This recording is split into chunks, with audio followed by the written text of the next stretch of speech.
മലയാളി സന്നദ്ധ പ്രവർത്തകരുമായി കുട്ടികൾ സംസാരിച്ചിരുന്നു. നമുക്ക് അവരെന്താണ് അവരോട് പങ്കുവെച്ചതെന്ന് കൂടി ഒന്ന് കേട്ടിട്ട് വരാം.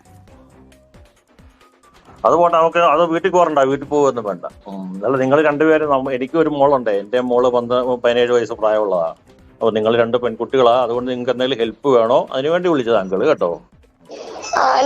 പക്ഷെ അതില് കൊടുത്ത വയസ്സല്ല ഞങ്ങളത്. എത്ര വയസ്സുണ്ട് ഇപ്പം? ഞങ്ങൾക്ക് 17 കഴിഞ്ഞ് 18 വയസ്സായി. പക്ഷെ അവര് ഞങ്ങൾ കിട്ടാൻ വേണ്ടിട്ട് അതിൽ അങ്ങനെ കൊടുത്തതാണ്. ഓ, അത് ശരി. നിങ്ങൾ പ്ലസ് 1-ലാണോ പ്ലസ് 2-ലാണോ മോളെ? ഞങ്ങൾ +2 കഴിഞ്ഞിപ്പോ. പ്ലസ് 2 കഴിഞ്ഞല്ലേ?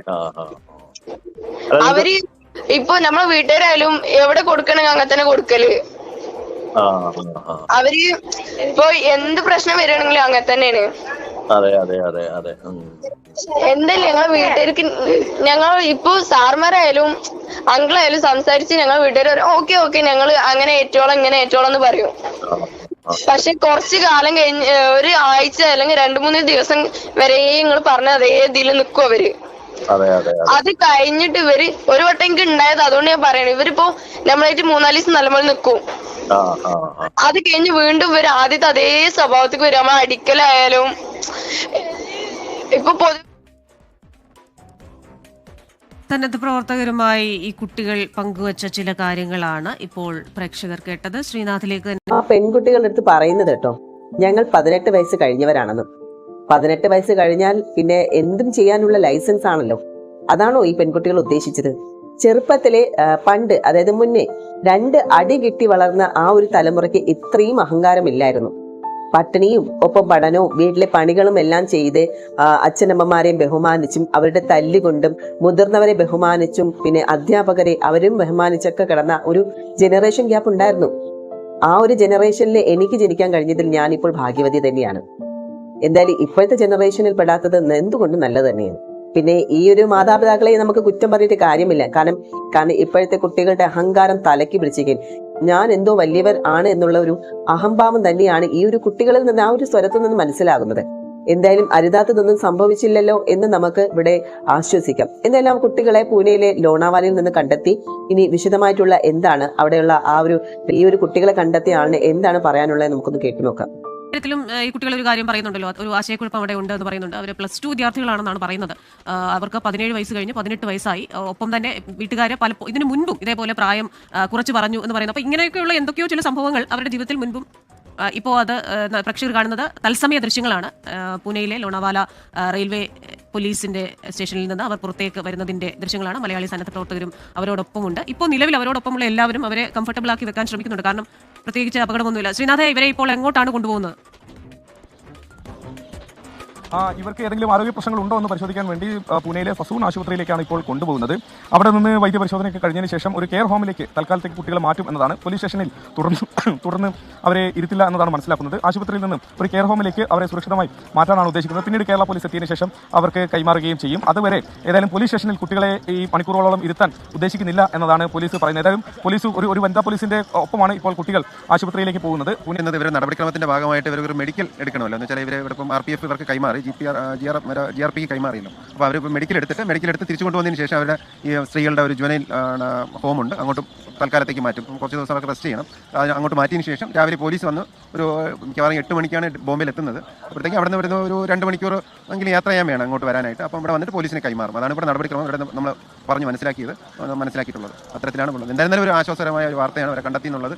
അവർക്ക് ഒരു പോറൽ പോലും ഏൽക്കാതെ ഇവിടെ എത്താൻ ഇവിടുത്തെ മലയാളി സമൂഹവും മാധ്യമങ്ങളും അതുപോലെ തന്നെ നമ്മുടെ പോലീസും RPF ഒക്കെ സംയുക്തമായി പരിശ്രമിച്ചതിൻ്റെ ഭാഗമായിട്ട് കുട്ടികളെ കണ്ടെത്താൻ കഴിഞ്ഞു. ഒരു 36 മണിക്കൂറിൻ്റെ ഒരു പരിശ്രമം തീർച്ചയായിട്ടും ഉണ്ടായി. 4 മണി മുതൽ നമ്മുടെ മലയാളികൾ, അതായത് ബോംബെയിൽ എത്തിയെന്ന് അറിഞ്ഞത് മുതൽ മലയാളികൾ മറ്റേ നമ്മുടെ പൈമ യാത്രാ സഹായ വേദിയായിരുന്നാലും കാസർഗോഡ് കൂട്ടായ്മ, മറ്റേ KCS പനവേൽ, ഇവരുടെ വാട്സപ്പ് ഗ്രൂപ്പുകൾ കൂടെയും മറ്റുമൊക്കെ അവരൊക്കെ കോർഡിനേറ്റ് ചെയ്യാൻ എനിക്ക് സാധിച്ചു. എല്ലാവരുമായിട്ട് ഒന്ന് ബന്ധപ്പെടാനും ഇതിന് വേണ്ടിയിട്ടുള്ള ഒരു പ്രവർത്തനങ്ങൾ കാഴ്ചവെക്കാനും സാധിച്ചു എന്നുള്ളൊരു വളരെ സന്തോഷകരമായ വാർത്തയാണ്. എന്തായിരുന്നാലും നമ്മൾ ഇവിടം വരെ എത്തിയെങ്കിലും ആദ്യം ഞങ്ങൾ പനവേലിൽ എത്തുമെന്നാണ് വിചാരിച്ചിരുന്നത്. പക്ഷേ പനവേലിൽ വന്ന് നമ്മുടെ ആ ലൊക്കേഷൻ മാറിയപ്പോഴത്തേക്ക് ഒരു നമുക്കൊരു ടെൻഷനായി. പിന്നെ അത് ലോണാവാലയിൽ അവിടെ കണ്ടെത്തിയെന്ന് പറഞ്ഞ് ലോണാവാലയിൽ ഇറക്കുമെന്ന് പറഞ്ഞ് ഞങ്ങൾ ലോണാവാലയിലോട്ട് തിരിച്ചിരുന്നു. അപ്പോഴത്തേക്ക് അവിടെ RPF അവിടെ പൂനെയിൽ എത്തിക്കോളെന്ന് പറഞ്ഞാണ് മാധ്യമങ്ങൾ ഉൾപ്പെടെ എന്തായാലും കുട്ടികളെ കെയർ ഹോമിലേക്ക് മാറ്റുമെന്നാണ് ഈ ഒരു വാർത്തയിൽ പറയുന്നത്.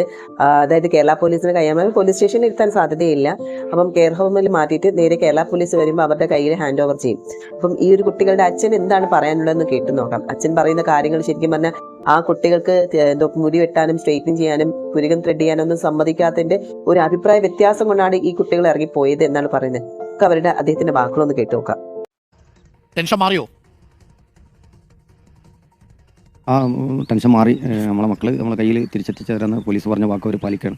അതെ, ഒരുപാട് നന്ദിയുണ്ട്. ഇതിൽ എല്ലാവരും പിന്നെ പ്രയത്നിച്ചതിന് നന്ദിയുണ്ട്. ഞങ്ങൾ ഇന്നലെ രാത്രിയിൽ അസോസിയേഷൻകാരുമായിട്ടൊക്കെ സംസാരിച്ചപ്പോൾ തന്നെ നമുക്കൊരു സൂചന കിട്ടി. ഈ കുട്ടികൾ എന്തായാലും അപകടത്തിലൊന്നും പെട്ടിട്ടുണ്ടാവില്ല എന്ന് പറഞ്ഞു. ഞാൻ മറ്റേ രണ്ടാമത്തെ കുട്ടിയുടെ അച്ഛനുമായിട്ട് ഇന്നലെ രാത്രി സംസാരിച്ചപ്പോൾ ഞാൻ പറഞ്ഞു ഉറപ്പായിട്ടും ഈ രാത്രി പുലരുന്നതിന് മുമ്പ് നമ്മൾ കുട്ടികളെ കണ്ടെത്തും എന്ന് പറഞ്ഞു. എന്തായാലും അത് സാധിച്ചു. അപ്പോൾ ഈ കുട്ടികളുടെ കയ്യിൽ പൈസയൊക്കെ വന്നു എന്ന് പറഞ്ഞപ്പോഴാണ് നമ്മൾ അല്പം ടെൻഷൻ അടിച്ചത്. ഈ പൈസ എങ്ങനെ വന്നു എന്ന് വല്ല പിടിയുണ്ടോ? അവർ ഇവിടുന്ന് പോകുമ്പോൾ കയ്യിൽ പൈസ ഒന്നുമില്ല. അവർ ആവരണം എന്തോന്ന് ചെയ്തിട്ടുണ്ടെന്നാണ് തോന്നുന്നത്. അവർ മോതിരം അങ്ങനെ എന്തോന്ന് ചെയ്തിട്ടുണ്ടെന്നാണ് തോന്നുന്നത്. മോളുടെ കയ്യിൽ മോതിരം ഉണ്ടായിരുന്നു അല്ലേ? ആ മോതിരം ഉണ്ടായിരുന്നു. മോള് ആവരണം എന്തൊക്കെ ഉണ്ടായിരുന്നു അവളെ കയ്യിൽ. ഈ വരയ്ക്കോ ഫോട്ടോ ഫ്രെയിമോ അങ്ങനെ എന്തെങ്കിലുമൊക്കെയോ കലാപരിപാടികളും ഒക്കെ ഉള്ള മിടുക്കിയ കുട്ടിയാണെന്ന് കേട്ടു. ആ ഫോട്ടോ ഫ്രെയിമൊക്കെ ചെയ്യുന്ന ആളാണ് അവള്. അവളെ ഫ്രണ്ട്സുകൾക്കൊക്കെ ഫോട്ടോ ഫ്രെയിമൊക്കെ ചെയ്ത് കൊടുക്കും. എപ്പോഴെങ്കിലും വാപ്പയെടുത്ത് പറഞ്ഞിട്ടുണ്ടോ നാടൊക്കെ ഒന്ന് കാണാൻ പോകണം അങ്ങനെ എന്തെങ്കിലും ആഗ്രഹം, യാത്രയൊക്കെ ചെയ്യാൻ താല്പര്യമുള്ള കൂട്ടത്തിലായിരുന്നു മോള്? ആ അവള് ടൂർ പോകാനൊക്കെ ആഗ്രഹിക്കുന്ന ഒരാളാണ്. വാപ്പയോടൊന്നും പറഞ്ഞിട്ട് കൊണ്ടുപോകാത്തോണ്ടാണോ ഇറങ്ങിപ്പോയത്? സ്ട്രൈറ്റ് ചെയ്യാൻ ജയിക്കുക, പിരിക ത്രെഡ് ചെയ്യുക. അല്ല ഞങ്ങൾ പോക്കൊക്കെ ഉണ്ട്. പക്ഷെ എന്താ പറയുക, അവർ ഇഷ്ടപ്പെടുന്ന രീതിയിലേക്ക് ചിലപ്പോൾ നമ്മൾ പോയിട്ടില്ലെങ്കിൽ ആയിരിക്കും അവർക്ക് തോന്നൽ വന്നിട്ടുണ്ടാവുക. മനസ്സിലായി. എന്താണ് അങ്ങ് ചെയ്യുന്നത്? എന്താണ് ജോലി? എന്താണ്? എനിക്ക് ബേക്കറി സപ്ലൈ ആണ്. പിന്നെ ഒരു ഓട്ടോ ഡ്രൈവറും കൂടിയാണ്. ഓ ശരി. അപ്പം ഒരുപക്ഷെ കുട്ടികൾ ഒന്ന് നാട് കാണാൻ വേണ്ടി പോയതാവാം. പക്ഷേ നമുക്ക് ലഭിക്കുന്ന ഒരു വിവരം അതിനകത്തൊരു ക്ലാരിറ്റി അങ്ങ് വരുത്തില്ല എന്നായിരിക്കും. വീട്ടിൽ എന്തോ ഒരു അഭിപ്രായ വ്യത്യാസം ഉണ്ടായി, ചെറിയ പണക്കം എന്തോ ഉണ്ടായി, എന്തെങ്കിലും കാര്യത്തിൽ വഴക്ക് പറയുമോ അങ്ങനെ എന്തെങ്കിലും സംഭവിച്ചിരുന്നോ? അത് അവൾ മുടി സ്ട്രൈക്കാൻ ചെയ്യിക്കാനൊക്കെ എന്നോട് ചോദിക്കും. പിന്നെ ജീൻസ് പാൻറ്, പിന്നെ എന്താ പിരിക ത്രെഡ് ചെയ്യുക, അതിനൊക്കെ അവൾ ചോദിക്കുമ്പോൾ ഞാൻ അതിന് സമ്മതം കൊടുക്കാറില്ല. ഇപ്പോൾ അവർ പോയിട്ടും അവൾ ആ കാര്യമാണ്, അവൾ ഉദ്ദേശിച്ച കാര്യമാണ് അവൾ ചെയ്തത്. ആ ഒരു കാര്യത്തിൽ മാത്രമേ അഭിപ്രായ വ്യത്യാസമുള്ളൂ. അപ്പോൾ അങ്ങനെ പറഞ്ഞ് ഒരു വിഷമം വന്നതിൻ്റെ പേരിൽ എന്തെങ്കിലും ഈ അടുത്ത ദിവസങ്ങൾ അങ്ങനെ എന്തെങ്കിലും സംസാരം വല്ലതും ഉണ്ടായോ വീട്ടിൽ? ഇല്ലില്ല. അപ്പോൾ കുറച്ച് മുമ്പ് പറഞ്ഞു പിന്നെ മുടി ഞാൻ പിന്നെ കട്ട് ചെയ്യട്ടെ എന്നൊക്കെ ചോദിച്ചിരുന്നു. ഞാൻ അതൊന്നും വേണ്ടെന്ന് പറഞ്ഞു. ഓക്കെ. പഠിക്കുന്ന കുട്ടിയായിരുന്നില്ലേ മോള്? നന്നായി പഠിക്കുന്ന കുട്ടിയല്ലേ? ആ പഠിക്കുന്ന കുട്ടിയാണ്. പക്ഷേ എന്തായാലും ആദ്യം ഈ വാർത്ത വന്നപ്പോൾ നമ്മളെല്ലാവരും ഭയന്നു പോയി. ഈ റഹീം അസ്ലാം എന്ന് പറയുന്ന ആളെക്കുറിച്ച് എപ്പോഴെങ്കിലും കേട്ടിട്ടുണ്ടോ? അങ്ങനെ ഒരു കക്ഷിയുടെ പേര് കേട്ടു? ഇല്ല കേട്ടിട്ടില്ല. ഇപ്പോൾ പിന്നെ പോലീസുകാർ പറഞ്ഞപ്പോഴാണ് അവർ ഫോണിലൊക്കെ ഒരു കോൾ വന്ന് രണ്ടാൾ ഫോണിലൊക്കെ ഒരാളാണ് വിളിച്ചിരിക്കണമെന്ന് പറഞ്ഞപ്പോൾ അങ്ങനത്തെ ഒരു അറിവേ നമുക്കുള്ളൂ. എന്തായാലും ഭയക്കേണ്ട കാര്യമില്ല. കുട്ടികൾക്ക് ഒരു അപകടവും സംഭവിച്ചിട്ടില്ല. അവരൊരു കൗതുകത്തിന്റെ പുറത്ത് ഇറങ്ങി പോയതായിരിക്കാം ഒരു പക്ഷേ എന്നുള്ളതാണ്. എന്തായാലും നമ്മൾ ഇന്നലെ പുറത്തുവിട്ട ദൃശ്യങ്ങളും മലയാളി അസോസിയേഷൻകാരുടെ ഒരു ജാഗ്രതയൊക്കെ വളരെ പ്രധാനപ്പെട്ട കാര്യമായിരുന്നു. പക്ഷേ ഈ കുട്ടികൾ പിന്നെ ചെന്നൈയിലേക്ക് പോകാനാണ് ടിക്കറ്റ് എടുത്തതെന്ന് തോന്നുന്നു. ഇങ്ങനെ യാത്രയൊക്കെ ചെയ്തിട്ടുണ്ടോ ട്രെയിനിലൊക്കെ കയറി കുട്ടികൾ? അത് ഞങ്ങൾ ചെന്നൈയിൽ കുടുംബമുണ്ട്, അവിടേക്ക് പോകാറുണ്ട്. ഓ ചെന്നൈയിൽ കുടുംബമുണ്ട്, അങ്ങോട്ട് പോയിട്ടുണ്ട് അല്ലേ? അങ്ങോട്ട് മുമ്പ് പോയിട്ടുണ്ട് ഞങ്ങൾ. അപ്പോൾ ഇങ്ങനെ തീവണ്ടി യാത്രയൊക്കെ നമുക്ക് ഇഷ്ടമാണ്? ഇഷ്ടമാണ്. അത് തീവണ്ടി യാത്രയ്ക്ക് ഇഷ്ടമാണ്. ആൾ ഉമ്മയും അല്ലാതെ യാത്ര ചെയ്യാൻ താല്പര്യമുള്ള ഒരാളാണ്. കുട്ടി ഒരുപക്ഷെ അതും കൂടി ഒരു കാരണമായേക്കാം. എത്ര കുട്ടികളാണ് ഉള്ളത് താങ്കൾക്ക്? എനിക്ക് 4 ആളാണ്. മൂത്ത മകളാണ്. ഇത് മൂത്ത മകളാണ്. ഉമ്മയൊക്കെ വല്ലാതെ ടെൻഷൻ അടിച്ച് കാണുമല്ലോ അല്ലേ?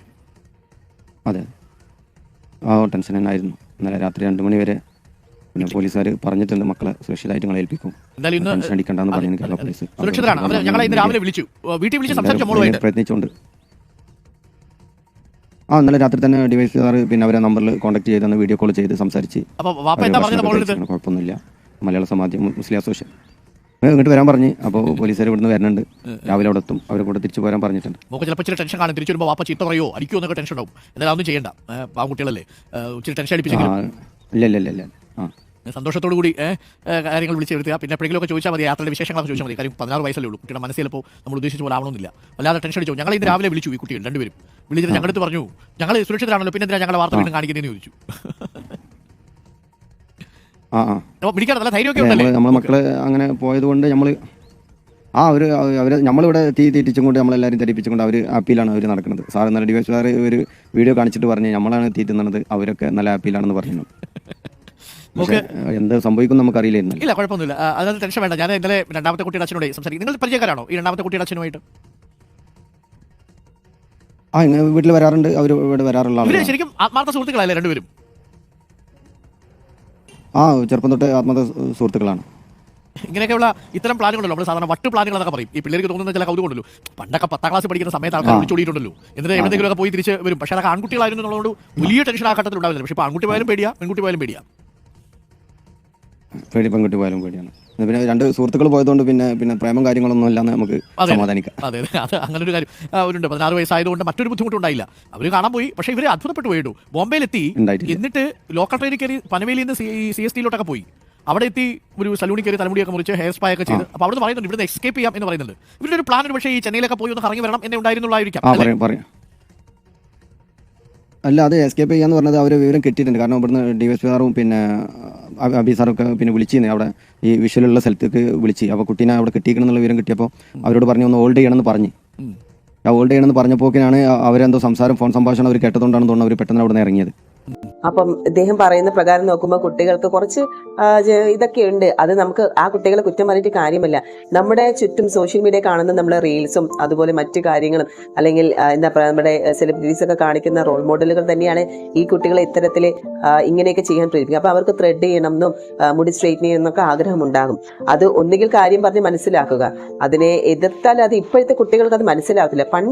പണ്ടത്തെ കാലത്ത് കുട്ടികൾ അത് മനസ്സിലാക്കുമായിരുന്നു. പക്ഷെ ഇപ്പോഴത്തെ കുട്ടികൾ അത് ആണായാലും പെണ്ണായാലും ഒന്നും മനസ്സിലാക്കാൻ ശ്രമിക്കത്തില്ല. അതാണ് ഇപ്പോഴത്തെ ജനറേഷൻ ഗ്യാപ്പിന്റെ ഒരു വ്യത്യാസം എന്ന് പറയുന്നത്. എന്തായാലും ഈ ഒരു കാര്യം നമുക്കും ഓരോരുത്തർക്കും ഒരു പാഠം തന്നെയാണ്. ശരിക്കും പേടിയാവുന്നുണ്ടല്ലേ ഇങ്ങനെയുള്ള കാര്യങ്ങൾ കേൾക്കുമ്പോൾ തന്നെ. ഈ കുട്ടികളുടെ മനസ്സ് ഏത് രീതിയിൽ എവിടെയാണ് കൊണ്ട് മാറുന്നതെന്നൊന്നും മനസ്സിലാക്കാൻ സാധിക്കില്ല. ഇപ്പോഴത്തെ കുട്ടികൾ ഒന്നിനും പേടിയില്ല എന്നുള്ളതിന് ഒരു ഉത്തമ ഉദാഹരണം തന്നെയാണ്. അല്ലെങ്കിൽ എന്താ പറയാന്ന് വെച്ചാൽ 18 വയസ്സ് കഴിഞ്ഞു എന്ന് പറഞ്ഞുകൊണ്ട് അത് മഹാരാഷ്ട്രയിലൊക്കെ പോകാനുള്ള അതിനുള്ള ക്യാഷും ഒപ്പിച്ച കാര്യങ്ങളൊക്കെ അറിയാം എങ്ങനെയാണെന്നുള്ളത്. കാരണം ഇതിനു വേണ്ടിയിട്ട് അവർ എന്തും ചെയ്യാം എന്നുള്ളൊരു നിലപാട് തന്നെയാണ് എടുത്തിരിക്കുന്നത്. പിന്നെ മറ്റൊരു കാര്യം എന്ന് പറഞ്ഞാൽ ഇനി നമ്മുടെ കുട്ടികൾക്ക് എല്ലാ ആഗ്രഹങ്ങളും നിറവേറ്റാൻ നമ്മളെ കൊണ്ട് കഴിയില്ല എങ്കിൽ പോലും അവരുടെ കൊച്ചു കൊച്ചു ആഗ്രഹങ്ങളൊക്കെ നമ്മൾ സാധിക്കാൻ നോക്കണം. അല്ലെങ്കിൽ ഇതുപോലെയുള്ള കേസുകൾ തന്നെ ഉണ്ടാവും. എന്തായാലും ഈ പെൺകുട്ടികൾക്കൊന്നും സംഭവിച്ചില്ലല്ലോ എന്ന് നമുക്ക് ആശ്വസിക്കാം. ഇനി ഇതുപോലത്തെ ന്യൂസുകൾ ഇനി എനിക്ക് തോന്നുന്നു ഇങ്ങനത്തെ ന്യൂസുകൾ ഇട്ട് ഇനി കൂടുതൽ അതിനെ പൊലിപ്പിക്കേണ്ട ആവശ്യമില്ല. കാരണം ഇതുപോലത്തെ ന്യൂസുകൾ നമ്മുടെ കുഞ്ഞു കുട്ടികൾ കാണുന്നതാണ്.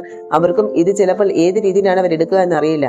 അത് ചിന്തിക്കാൻ കഴിവുള്ള കുട്ടികൾ അത് ചിന്തിക്കും. പക്ഷെ അല്ലാത്തവരെ ഇതിനെ തന്നെ ഒരു റോൾ മോഡൽ ആക്കിയാലും. അതുകൊണ്ട് ദയവ് ചെയ്ത് ഇനി ഈ വാർത്ത ഇതോടെ അങ്ങ് സ്റ്റോപ്പ് ചെയ്യുന്നതായിരിക്കും ഏറ്റവും ഉത്തമം എന്നാണ് എനിക്ക് തോന്നുന്നത്.